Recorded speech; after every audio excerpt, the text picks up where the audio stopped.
तब राम तुलसी जयति बचन उचारही। जयति बचन, चलो छोड़ो इसको, आओ जरा। इन्होंने कहा है बातें हो, लेकिन हम गौर किए दे रहे हैं। मूल विषय जो आया इनका, इन्होंने कहा कि लक्ष्मण अगर 4 तरह के लोग होते हैं, विज्ञ अल्पज्ञ अज्ञ प्रज्ञा चक्षु, तो बोले विज्ञ तो हम बने बनाए हैं। काहे? बोले हम विप्राण तो विज्ञ हैं, विज्ञ।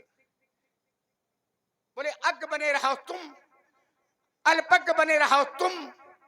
हमने कहा प्रज्ञा चक्षु, प्रज्ञा चक्षु, तो बोले प्रज्ञा चक्षु भी है तो हमारा काम चलेगा। और एक उदाहरण लोगों से पूछा था, अब देखिए हम देखो तुम्हें कैसे वहां ला करके खड़ा करते हैं।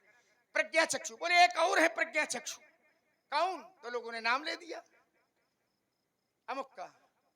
हाँ सही है, ऐसे कर रहे हैं वो, जैसे आप कर ही रहे हो। क्या नाम है उनका? लोग राम भद्राचार्य।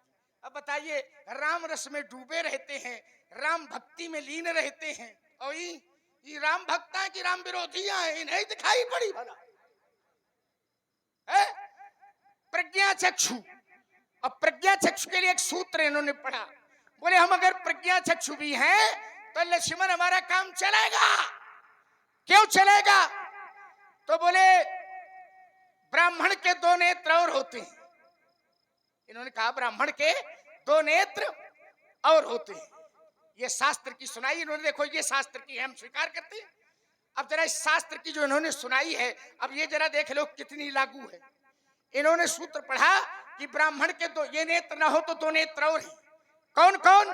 बोले श्रुति पुराण उभौ नेत्रौ ब्राह्मणा नाम पर कीर्तिता। ब्राह्मण के 2 नेत्र होते हैं, एक का नाम है श्रुति, श्रुति माने वेद, और दूसरे का नाम पुराण। वेद और पुराण ब्राह्मण के 2 नेत्र हैं। श्रुति पुराण उभौ नेत्रौ ब्राह्मणा नाम पर कीर्तिता। पंडित जी शास्त्र की सुनाओगे तो शास्त्र हमने पढ़े हैं, ये आधा ही श्लोक पढ़ ही रहे हो, पूरा नहीं है ये श्लोक आधा है। ये सोच रहे होंगे कि लक्ष्मण को कौन मालूम होगी, कही दे आधा श्लोक पढ़ाया आपने, पढ़ाओ पूरा। क्या भाई आधा पढ़ा जाएगा कि पूरा पढ़ा जाएगा? ईमानदारी तो तब होगी जब पढ़ा जाए पूरा। और ये क्या कर रहे हैं? आधा पढ़ रहे हैं। क्या पढ़ रहे हैं? आधा। और आधा इसलिए पढ़ रहे हैं कि हम पढ़ दें शायद लक्ष्मण का न मालूम हो। अब हम पूरा पढ़ रहे हैं, सुन ले जरा पूरा। इन्होंने पढ़ा था श्रुति पुराण उभौ, उभौ उभौ माने दोनों, नेत्रौ ब्राह्मणा नाम पर कीर्तिता। वेद और पुराण ब्राह्मण के 2 नेत्र हैं, ब्राह्मणा नाम पर कीर्तिता। और वेद और पुराण 2 में से, अब हम पूरा इसको कर रहे हैं, 2 में से ब्राह्मण अगर एक को नहीं जानता है, जनक जी वेद और पुराण 2 हैं, और वेद पुराण में ब्राह्मण 2 में से अगर एक को नहीं जानता है तो एकेन विकला काणा, द्विनेत्र है वेद पुराण, और वेद पुराण में ब्राह्मण 2 में से अगर एक को नहीं जानता है तो एकेन विकला काणा, काणा काणा माने काना, आधा श्लोक पढ़े, लक्ष्मण का कौन मालूम हुई? एकेन विकला काणा, ब्राह्मण वेद पुराण में से एक को नहीं जानता है तो ब्राह्मण काना है, और वेद और पुराण ब्राह्मण दोनों को नहीं जानता है तो द्वाभ्याम अंध इतीरता, तो ब्राह्मण अंधा है। बताओ इन्हें, अंधा है? हाँ ठीक है, अंधा है, द्वाभ्याम अंध इतीरता। आओ जरा और बता, मैं आपको इसके और नीचे लिखा है, ये अग्नि पुराण से संबंधित है। अग्नि पुराण उसी के और क्रम में जब आगे चलेंगे तो फिर आगे लिखा कि कौन कौन कहां कहां से देखता है, किसके किसके कौन कौन नेत्र होते हैं, कौन कौन कहां कहां से देखता है। तो फिर शास्त्र ने कहा पप्पू कौन कहां से देखता है, तो कहा गंधेन गंधेन गावा पश्यंती, गंध से गाय गाय अपने बछड़े को पहचान लेती है। गाय के आंख में पट्टी बांध दीजिए। अब आप लोग तो सब जानते हो, ईमानदारी से बताओ, गाय के आंख में पट्टी बांध दी जाए तो गंध से गाय अपने बछड़े को पहचान लेती है कि नहीं पहचान लेती है? जोर से बताओ जरा, पहचान लेती है? पहचान लेती है। दबाओ ना मानो, अब इनका हम सब निपटाए हैं, तुम चिंता ना करो। गंधेन गावा पश्यंती, गंध से गाय अपने बछड़े को पहचान लेती है। और वेदो पश्यंती ब्राह्मणा, ब्राह्मण वेद से देख लेता है, ठीक है ना?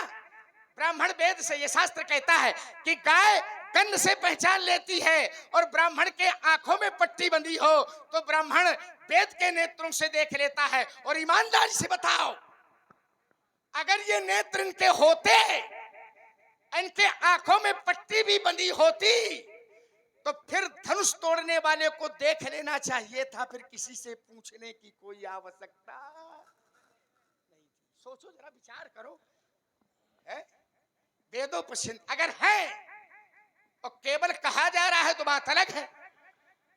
वेदों पश्यंती ब्राह्मणा, ब्राह्मण वेद के नेत्रों से देख लेता है। सच्ची अर्थों में ये नेत्र होते तो फिर धनुष तोड़ने वाले को महात्मा परशुराम जी अगर कहते कि मेरे पास ये दो नेत्र हैं, लक्ष्मण तुम्हारा काम नहीं बनेगा, हमारा काम बनेगा, तो अगर ये नेत्र तुम्हारे पास है तो फिर किसी से पूछने की कोई जरूरत। चलिए अब अपने कान और अपना ध्यान हमारी तरफ करो। बड़ी देर इस बालक की वार्ता हमने भी झेली और आपने भी झेली, ठीक है ना? अब उसको समझो। तर्क का अर्थ ये नहीं होता कि प्रशस्ति करो, समीक्षा करो, ये नहीं तर्क होता। अब हम भी कहें कि लक्ष्मण ने जो कहा सब गप्प है, ये उचित नहीं है। लक्ष्मण अगर ये कहे कि परशुराम जी ने जो कहा है वो सब गप्प सुना, हम जो सुना है वो शास्त्र है, तो समझ में आ जाता है कि व्यक्ति अपनी समीक्षा कर रहा है। ये तर्क हमने एक बार भी कहा कि लक्ष्मण शास्त्री बोल रहा है, समीक्षात्मक दृष्टि नहीं होनी चाहिए। हाँ, तर्क आप अपना प्रस्तुत करें। चलिए, आपने कहा 6 ब्राह्मणों को प्रणाम नहीं करना चाहिए। मैं कहता हूं कि 5 स्थान ऐसे हैं जहां किसी को प्रणाम नहीं करना चाहिए। आओ शास्त्र की बात हो जाए। 5 स्थान ऐसे हैं जहां किसी को प्रणाम नहीं करना चाहिए। स्नानम, कोई स्नान कर रहा हो उस अवस्था में प्रणाम करना दंड है। दानम, कोई दान कर रहा हो उस अवस्था में प्रणाम करना उचित नहीं है। होमम, कोई स्वाहा स्वाहा कर रहा हो उस अवस्था में भी। सूतकम, अगर घर में सूतक है तो उस अवस्था में भी प्रणाम करना उचित।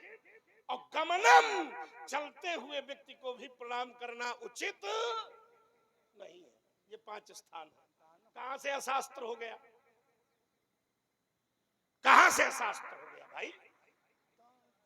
उसको समझना पड़ेगा। आप देखो, एक चक्कर में न पड़ो, लड़का आफत करवा दे तुम रहो। हाँ, इसलिए बड़े धैर्य से सुनो। और इसको, अब बालक है तो उसकी सब अपराध मना किए रहते हैं, है ना? बाकी फरसा हमारा बड़ा तेज है, धार वाला है, स्वचलित फरसा है। अभी तो प्रेम से समझा रहे हैं, बाद में तो समझेगा। चलिए, अरे तो ऐसा है क्या? अब वो तो, अब रुक जाओ, देखो बीच में बोल रहे हैं। मैंने कितने धैर्य से सुना, हम कुछ बिगाड़ नहीं, बिल्कुल हमने बड़े धैर्य से सुना। तो धर्म ये है कि आप भी धैर्य से सुनो, है ना? चूंकि पक्ष 2 है, आपने आधा घंटा बोला है, हम कुछ नहीं बोले, तब कम से कम जब हम कुछ कहा है तो उसको धैर्य से सुनो। चलिए, तो लक्ष्मण ये 5 स्थान है। तुमने कहा कि किसी की हत्या हो जाए तो क्या मांगलिक कार्य होते हैं? यज्ञ माने मांगलिक कार्य होते हैं ना। चलिए मैं एक यात्रा कर रहा हूं, खींच के नहीं प्रसन्नता से कर रहा हूं। लक्ष्मण ने कहा अच्छा एक बात बताओ, मैया सती ने जहां शरीर छोड़ा था वो यज्ञ मंडप था कि नहीं था? तो क्या मैया सती के शरीर छोड़ते ही यज्ञ बंद हो गया था? क्या वेद मंत्र नहीं पढ़े गए थे? क्या स्वाहा स्वाहा नहीं हुआ था क्या? तो अगर ये नियम है तो फिर यहां क्यों लागू हुआ? अगर नियम यहां है तो उसको तो फिर भंग किया गया था। हाँ, वो वीरभद्र करिकोप, वीरभद्र बाबा ने स्वाहा किया था गर्दन काट के, है ना। तो अगर दक्षती जी के शरीर के जलने के बाद भी वेदम मंत्र हो सकते हैं, तो धनुष तोड़ने के बाद भी अगर वेद ध्वनि हो रही है तो कोई ये प्रश्न चिन्ह नहीं है। फिर अब यहां पर एक तर्क और बनता है, छोटा सा तर्क, मैं इसके बाद विषय में लौट रहा हूं। तर्क ये बनता है कि सूतक कहां लगता है, कब लगता है, किसे लगता है। जैसे ये धनुष क्या जनक के परिवार का है क्या? तो भाई ये भगवान शंकर का धनुष है, इसलिए जनक के घर में मांगलिक कार्य हो रहे हैं और भगवान शंकर के परिवार के हम हैं, इसलिए स्तिह अवसर सुन शिव धन भंगा और आए भरकुल कमल, इसलिए हम ताल ठोक रहे हैं। उधर जनक के कार्य की सिद्धि हुई है। विरोध तो यही है कि जनक की बेटी का विवाह हो जाता, परशुराम दोनों हाथ उठाकर आशीर्वाद दिया है सीता को, लेकिन धनुष टूटना यह अनुचित है। ये किस विधा में उचित है? 8 प्रकार के विवाह हैं, 8 प्रकार के विवाहों में क्या किसी को बलवेदी में रखकर विवाह किया जाता है? जिस धनुष की पूजा अर्चना आराधना अभ्यर्थना होती रही हो, उसी धनुष को केवल इसलिए तोड़वा दिया जाए कि बिटिया का विवाह नहीं हो रहा, तो ये उचित है? क्यों उचित न हो? तो यही तो मौका ही रहे हैं। भाई विवाह तो सीता का किसी भी विधि से हो सकता था, लेकिन धनुष तोड़वाना ये अनुचित है।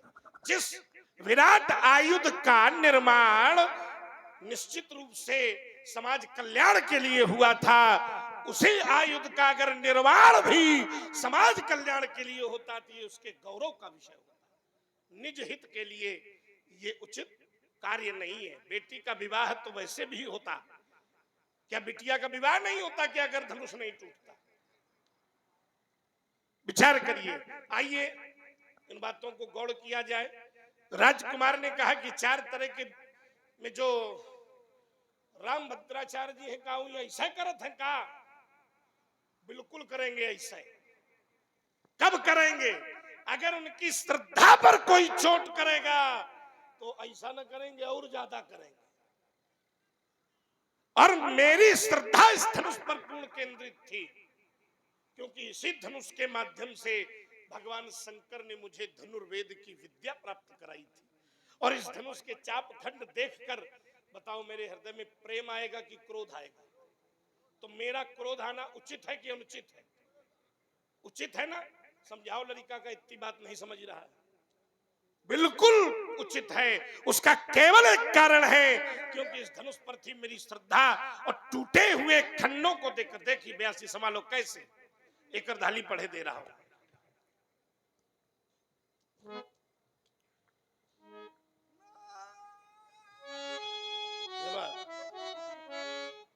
आइए जरा कैसे तो शास्त्र कहते हैं, बोले सुनात बचन फिर अनथ निहारे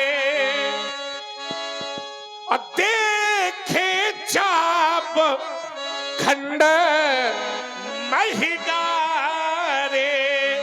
उसी के बाद जैसे ही मैंने खंड भूमि पर जले देखे तो अति ऋषि बोले, क्रोध का आना स्वाभाविक था। अति ऋषि बोले बचन कठोरा, कहू जड़ जनक धनुष के ही। राजकुमार का एक मौलिक प्रश्न है कि आखिर अगर आपके ये नेत्र हैं तो धनुष तोड़ने वाले को आप देख लेते, क्यों नहीं देखा है? ऐसा भी तो हो सकता है कि धनुष तोड़ने वाला व्यक्ति इन नेत्रों से न देखा जा सकता हो, माने न दिखाई दे तो नेत्र गड़बड़ है। ऐसा भी तो है भाई, दो दृष्टियां हैं, एक सामान्य दृष्टि, एक दिव्य दृष्टि। ऐसा भी तो हो सकता है जिसने धनुष तोड़ा हो उसे वेद के नेत्रों से देखा ही न जा सकता हो, इसलिए परशुराम नहीं देख पा रहे हैं। और यथार्थ यही है बेटे, तुम्हारा धनुष तोड़ने वाले के प्रति प्रेम है और मेरा विरोध है। उसका एक कारण है, तुम धनुष तोड़ने वाले के सर्वांग सम व्यक्तित्व को जानते हो और मेरे द्वारा केवल उसके एक कृत्य को जाना गया है जो विरोधास्पद है। जब तक उसको जाना नहीं जाएगा तब तक उसको माना नहीं जाएगा। चलिए महाराज, तर्क की धरती छूट गई, बहुत तर्क का जो धरातल बना था वो जाने कहां लोप हो गया। अब जब आपने उसको लोपे कर दिया है तो क्या कहें आप। मैंने कहा था कि छह विप्रों को प्रणाम नहीं करना चाहिए, छह विप्रों को। आपने कहा कि 5 स्थानों में किसी को प्रणाम नहीं करना चाहिए। वैसे फंसे बहुत बुरी तरह से हो, सब पूरा नीर छीर विवेक। बिल्कुल होना चाहिए निर्छिर विवेक, ऐसी कोई बात है तो उसको स्पष्ट कीजिए, क्या है भाई? क्यों?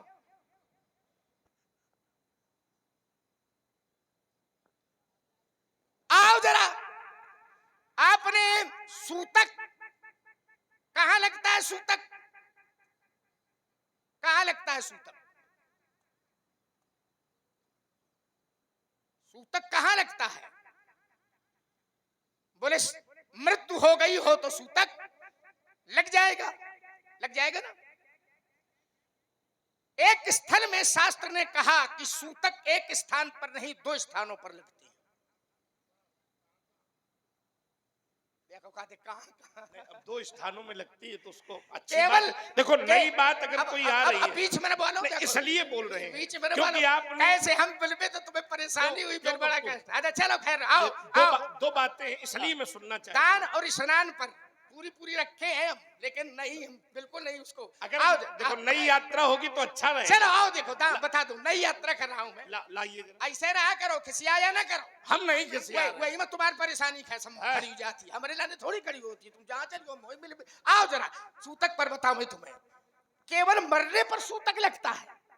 नहीं, अगर मृत्यु हो गई हो तो सूतक लग जाता है, और घर में अगर किसी का जन्म हो गया हो तो भी सूतक लग जाता है। और हम फिर शास्त्र की सुनाएंगे क्या भाई? पैदा हो जाए घर में तो नहीं लग जाए।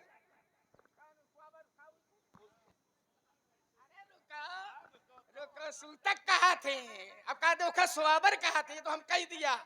उसको सोबर कहते नहीं, उसको सूतक ही कहते। तो व्यवहार में हम लोगों ने प्रयोग किया। देखो अच्छा एक क्षण रुको, बहुत अच्छी बात। एक क्षण आपने कहा जन्म लेने में अगर ग्रहण पड़ा हो तो तीसरे स्थान में वहां भी सूतक काल हो जाता है, लेकिन फिर भी जाप आप चलता रहता है। नहीं, सूतक काल चल जाता है, ठीक है, ग्रहण अवस्था में भी सूतक। उसका प्रमाण देना कहाँ का? वो 2 स्थानों के अंतर्गत ही आ जाएगा। आओ जरा, कैसे?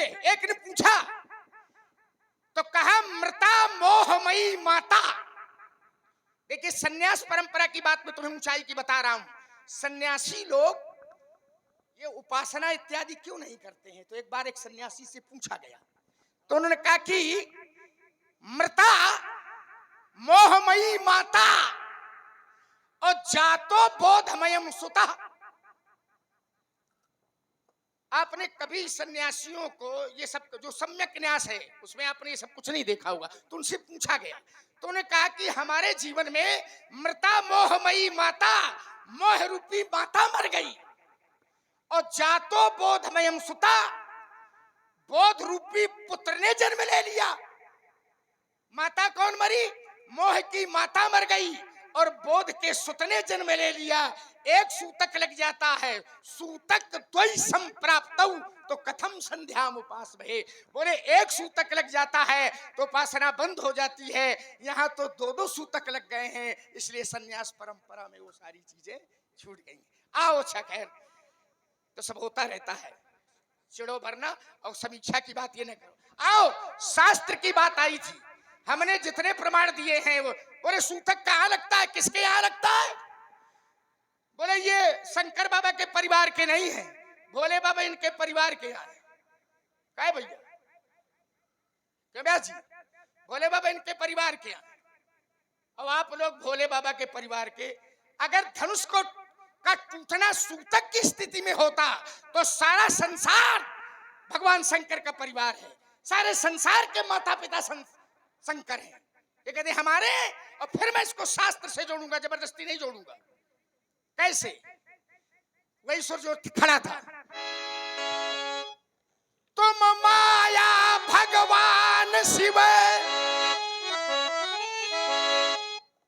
तुम माया भगवान शिव। एक और तो कलागुण धाम है, दूसरा है सकल जगत पितु मातु। अब पंडित जी वहां कहा जा रहे हो, हमारी तरफ आओ, ठीक है, गर्मी छायन करो, थोड़ी तिथि छुआओ। अरे भैया हम तो राजकुमार हैं और आप लोग हैं सन्यास परंपरा वाले, तो इसमें भी खट संपत्तियां होती हैं, सम दम तितिक्षा उपरति श्रद्धा और समाधान। ध्यान करना जरा, अगर सन्यासी संत महात्मा इसका आश्रय लेने लगे तो समझ लो कि कहीं ना कहीं गड़बड़ है। वो तो तपस्या करते हैं, खूब गर्मी होती है और चारों तरफ आग जला लेते हैं, तब साधना करते हैं। वहां लाग आओ। अब थोड़ी देर के लिए अपना स्थान तुमको दे दिया। अरे राम, बाधा न बने पंडित जी, यो स्थान कौनो न ले, ये शापित स्थान है। अरे बाचाल है, बताओ ये स्थान हम नहीं ले, महतारी का ही मारे हैं, कहा दे तो हम शुरू हो जा, क्या तंत्र न मानोगे तुम। देखो ऊट पटांग की बात बोलोगे तो गड़बड़ है। ऊट पटांग बाचाल कहीं का, देखो तुम्हारा शब्द विन्यास गड़बड़ हो जाता है। हम केवल सहजता में शुरू करें तो सब गड़बड़ हो जाता है। महतारी के मारे हो तुम, बहन के चापर कीने हो तुम, हम तुम्हारे स्थान लेके हम चापर कीने हो, इसका शब्द विन्यास बहुत नहीं, अच्छा। तुम्हारा ऊट पटांग ज्यादा ठीक है, नहीं, चापर अच्छा। अब सुन ले, देखो बीच में चलो हमने छूट दे रखी है, पर अब अंदर से तुम्हें खिसियाहट हुआ करती है, यही है, अच्छा होता है। आओ खैर छोड़ो, तो विषय आया था कि तो भाई जब सकल जगत में तुम शंकर बाबा सारे संसार के माता पिता हैं, तो तुम्हारे अगर माता पिता है तो क्या इनके नहीं है? क्या है भैया, तुम मानो है शंकर बाबा का मानत होगी नहीं मानते? सही ईमानदारी से बताओ, कौन है इतना इस समाज में जो शंकर विरोधी हो? है कौन? सब शंकर के, जो शंकर के भक्त हो जरा हाथ उठाओ सब लोग। हाँ, शंकर के भक्त की नहीं। और शंकर जी का धनुष टूट गया, भैया तुम्हें प्रसन्नता है कि कष्ट है? ईमानदारी से बताओ, तुम्हें गंगा की प्रसन्न हो? इन्हें बता दो, यो सब हम कर ले थे, जाने कहां छोड़ दी, तुम कौन चक्कर में पड़े हो? चलो खैर ये छोड़ो, आओ जरा मूल धारा की ओर मैं आपको ले चलता हूं। जिस धनुष तोड़ने वाले के प्रति आपका आक्रोश है, मैंने सारी बातें गौर कर दी। आपने एक बात और कही थी, आपने कहा था ब्राह्मण के दो नेत्र हैं, ठीक? तो मैंने एक तर्क रखा था कि अगर ब्राह्मण के दो नेत्र है, ब्राह्मण बिना इन नेत्रों के अलावा दो नेत्रों से देख लेता है, तो आप धनुष तोड़ने वाले को काहे नहीं देख लेते? ये कहा था कि नहीं कहा था? क्या उत्तर दिया इन्होंने? और जो उत्तर दिया वो मेरी तरफ चलाया। इन्होंने कहा कि हो सकता है धनुष तोड़ने वाले को ये नेत्र न देख पाते हो, यही तो कहा था। और जिसको वेद और पुराण के नेत्र भी न देख पावे वो है धनुष तोड़ने वाला इनके अनुसार। और वेद और पुराण के नेत्र भी धनुष तोड़ने वाले को नहीं देख पाते हैं। और वेद और पुराण के नेत्र केवल एक को ठीक ठीक नहीं देख पाते, वो कौन है? वो परमात्मा है। तो तुम्हारे मुंह से, तुम्हारे अंदर से हमने कहलवा लिया कि धनुष तोड़ने वाला, हमने नहीं कहा कुछ। आपने जो शंका ज्ञापित की उसी पर तर्क है मेरा। वेद देखिए, वेद पुराण नेत्र भी नहीं ठीक ठीक देख पाते हैं। सारद, उसको सारद श्रुति, श्रुति माने वेद, सारद श्रुति शेषा ऋषय अशेषा जाकऊ को नहीं जाना। वो कौन है? परमात्मा है। कौन है वो? परमात्मा है। चलो तो फिर एक बात आपसे कह रहा हूं, जो परमात्मा है तो आवेश के रथ पर चढ़े, आवेश के रथ पर चढ़े आवेग से तुम जा रहे हो और सार्वभौमिक सत्य को ऐश्वर्य से झुठला रहे हो। सार्वभौमिक सत्य को, परमात्मा सार्वभौमिक सत्य को ऐश्वर्य से झुठला रहे हो।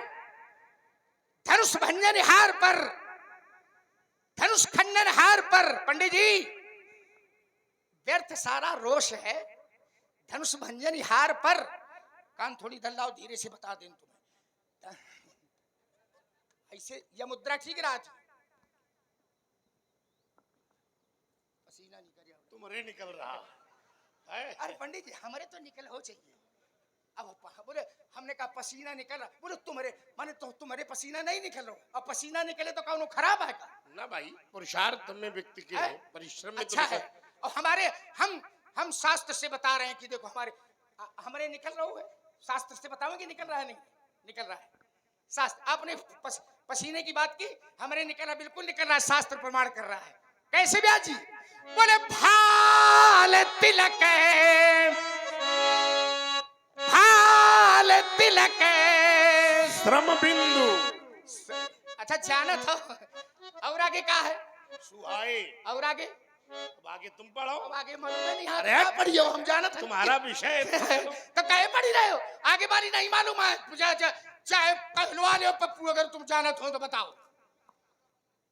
भाल तिलक श्रम बिंदु सुहाए, अश्रमण सुभगे भूषण छवि छाये, विकट भ्रिकुटी कच घूंघरवारे, नव सरोज लोचन रतनारे। चार हम तो क्रम से सुना जाए, एको न छूटे। चलो खैर छोड़ो।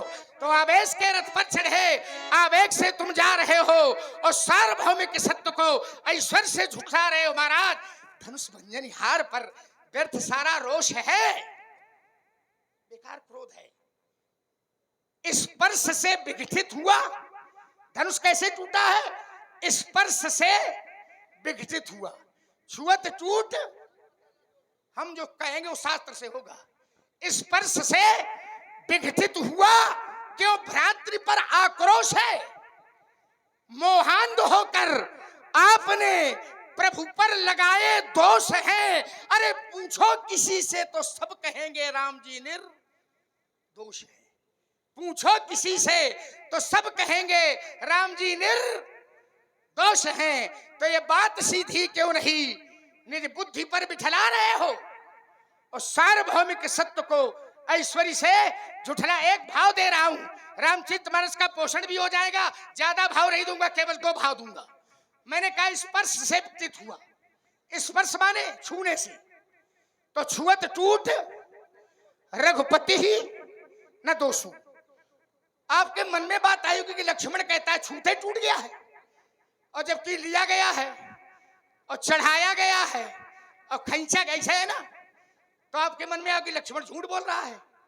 लेत चढ़ावत खींचत गाढ़े और काहू न लखा, तो लक्ष्मण कैसे कह रहा है छुअत टूटा? जरा इसका एक बढ़िया लोग बैठे और यज्ञ मंडप है, आचार लोग, महात्मा लोग, संत लोग भी है, तो देखो जरा छुअत टूट, कैसे छुअत टूट?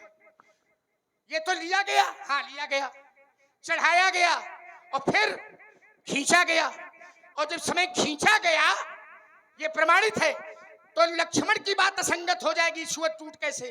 तो जिस समय राम जी ने धनुष की प्रतिष्ठा का कर्षण किया तो एक चौपाई उसी के नीचे और लिखी गई थी, पुनि धनु नभ मंडल सम भयउ। धनुष कैसा हो गया? नभ मंडल।